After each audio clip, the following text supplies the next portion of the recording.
Wait a minute. Are you that person who just wants to be yourself and you're trying to find your own way? Well, that's our definition of a renegade. Welcome to today's Antidote. I'm Bob Graham, that's Tom Brush, and in a minute we're going to discuss how to measure things more accurately, how to measure your business success. But first, if you're at a crossroads and uncertain what to do next, join our Ring of Renegades Facebook group. The link is in the comments. Hope to see you there. Okay, Tom, so we're talking about measuring our effort, measuring our work, and how to find success and measure success. And today we want to talk about just how we measure. Yesterday I think was really good in terms of talking about what really the ultimate measure is. Do you love your day? Do you hate your day? But now we need to get a little more granular. So do you want to start things off here? Well, yeah, I think, one of the things that's important is why. Why is it important to understand, that one true thing and ask it to yourself on a regular basis? Because the way you feel today might be different than the way you felt yesterday. We put up a poll in the Ring of Renegades. So that was, all right, how are you on Monday? Well, how are you feeling come Thursday? Or on Wednesday afternoon when you're like, oh, man, I just want it to be the weekend. Always evaluating where you're at so that you can figure out, what do I maybe need to do different? And I think that to me is the point of measuring your effort is one, you get a understanding. One, you get a baseline. So if I start on Monday and say, this is the way I feel, and then I have a chance to continue to evaluate that throughout the week, every day I evaluate it, I can look back and say, what caused any sort of change in that? So one, you get a baseline.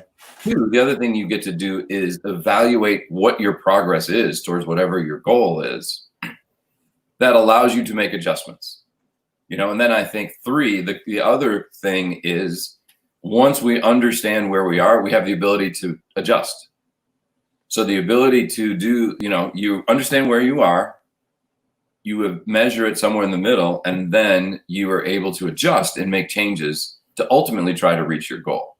And I think that to me is the importance of why we measure things. I like all that. I'm going to add one thing if I can. I'd love to get your thoughts on it, Tom, which is we also can measure things to evaluate what we like and what we don't like, what we want to do more of and what we want to do less of. We talked about this a bit yesterday about building a business around what we like to do. And I think for a lot of people, they've been busy doing, not figuring out what they like. The job required them to do A, B, and C, and so they just do A, B, and C, and now they do A, B, C well, but they don't realize that there might be something else that even though they're not perfect at, it brings them great joy. And I'm a firm believer that passion will carry you that from not knowing to knowing. You'll get to a place where you're better at it. And the people I like to gravitate towards are the ones who have passion.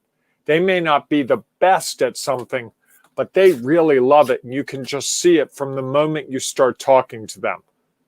Right. Well, I think if we don't evaluate how we're moving towards that, we can't understand what are those things. As I have a feeling that if you look at your goals and you regularly evaluate them, you're going to identify those things that you're not making as much progress to. And likely those are things that you don't enjoy doing. So now you have a chance to identify, all right, maybe it is that I'm, either I'm not really good at it or I just don't enjoy it. So maybe that's something that I can figure out. If I can push this off somewhere else, find someone else who's really good at it, I can do those things that I love, move closer and closer towards my goals, and have the success that I want, and ultimately be more happy about where I am and what I'm doing. And I think that sequence really makes a lot of sense, but you went really quickly there, Tom. So break it down more slowly. Sure. Make it more granular, because I think it's really important to discuss here. Yeah, so we all have goals, right? We have goals we want to achieve. And if they are measurable, which means we can quantify how close we are getting to them. So are you talking about big goals like I want to have a beach house, or are you talking about the weekly goals? They could be either. Okay. It could be this week, I want to finish my taxes because I'm a little slow. All right. So if that I had to do it. Yes, if that is my goal at the end of the week, it is now Wednesday. I could just like not even think about it and just be going along and saying, okay. Or I might stop and say, man, it's Wednesday morning.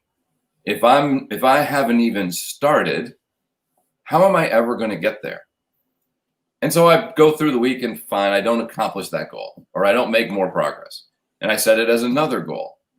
At some point, as I continue to set goals and I'm struggling to achieve them, I think I can start to identify that those goals that I'm not getting to, there's likely a reason for it. It's either that I'm not good at it or I don't like it, typically, or it's a really hard project. I guess that could be the other thing.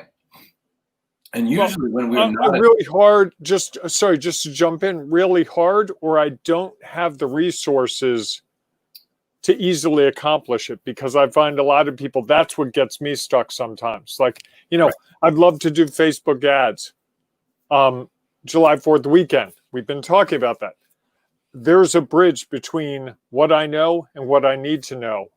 And so that's on the list of things. I'm not anywhere close. So would you argue at that point that that's not really an effective goal because it's not attainable, right? I don't think it defines whether it's effective or not. I think it determines whether that's a goal that you can achieve alone. Okay. That might be it still might be an important goal in the overall sense of your business. Yet you don't have the tools and the resources that you need to do it. So you can either say, well, okay, I don't have it. So I can either try to fake my way through it. Or I could say, you know what, I'm just going to get rid of that goal as it's not important. Or I go out and find somebody who's really good at it because I know that goal is important, or who brings skills or knowledge or awareness to this that I don't have. And I think that's the piece of it, is that getting that when we measure it, if we're not making progress, there's a problem. And you just have to identify, is that problem you, either in that you don't have the skill, you don't like it, or it's just you don't have other resources that help you get there. And I think many times when we get to that point, we give up because we're frustrated. Right. You haven't found a way to get towards a better understanding Facebook ads. So you either have to determine, I'm not going to do it, or I need to find someone else who can help me. And where is that outside resource that I can bring in? You've opened the floodgates, I fear. We do have a comment, Tom, from Jessica. Don't have the resources, 3 exclamation marks, 4, I think. When I design websites, I cannot work without content from the client. They may have a July 30th deadline, but get the content from them July 28th. Isn't setting realistic goals. Well, it's a great example. It is. And I think if that's a constant issue, the client needs to go back and say, why is it I'm struggling with content? Is it I don't like to do it, so I'm not prioritizing it? I'm not good at it, so I'm not prioritizing it. I don't know what to say. All of those things. So the goal is realistic. It's getting the person to understand whether they have the capabilities and the interest, really, passion to do it. Like I would say in that case, if it's week after week after week that somebody is missing a goal like that, they need to find a content writer. Well, and that's what Jessica says. She adds, I now include a content writer in all of my design packages. So Tom, we could talk about this all day. I know we could, but what's that one thing we can do to get to a better place today? So I would say it's Wednesday. It's a great day. What were your goals for the week? Where are you in progress towards them? To me, that's the question about goals. It's not about setting the goal, and it's not even really about achieving them. It's about how are we making progress towards them and what is holding us back from doing that. So I would say every time you set a goal, set a date by which you are going to measure your progress towards that goal.